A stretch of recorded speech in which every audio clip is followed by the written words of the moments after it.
Namibia और PSL में लाहौर कलंदर्स की नुमाइंदगी करने वाले डेविड वेज ने कौमी क्रिकेटर हारिस रऊफ के निकाह की मुबारकबाद पेश की है। फास्ट बॉलर हारिस रऊफ का निकाह आज इस्लामाबाद में मिज़ना मसूद मलिक से होगा, जबकि रुखसती बाद में होगी। मिज़ना और हारिस रऊफ क्लास फेलो रह चुके हैं। लाहौर कलंदर्स के सोशल मीडिया अकाउंट्स पर मुल्की और गैर मुल्की क्रिकेटर्स की जानिब से मुबारकबाद की पैगामात शेयर किए गए। डेविड वेज ने वीडियो में कहा कि हैरी, निकाह की मुबारकबाद हो। आपकी और आपकी अहलिया के लिए नेक ख्वाहिशात का इजहार करता हूँ। खुदा आप दोनों को खुशियों भरी जिंदगी अता करे।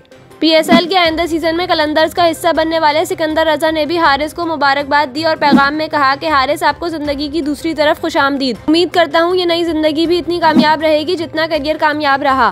सिकंदर रजा ने मजीद कहा कि दुआ करता हूँ ये नई जिंदगी आपके लिए ढेरों खुशियाँ लाए। मेरी और मेरी फैमिली की आपके लिए बहुत सी दुआएं हैं। इसके अलावा लाहौर कलंदर्स की फ्रेंचाइज से मुंसलिक दीगर खिलाड़ियों ने भी हारिस रऊफ को मुबारकबाद पेश की।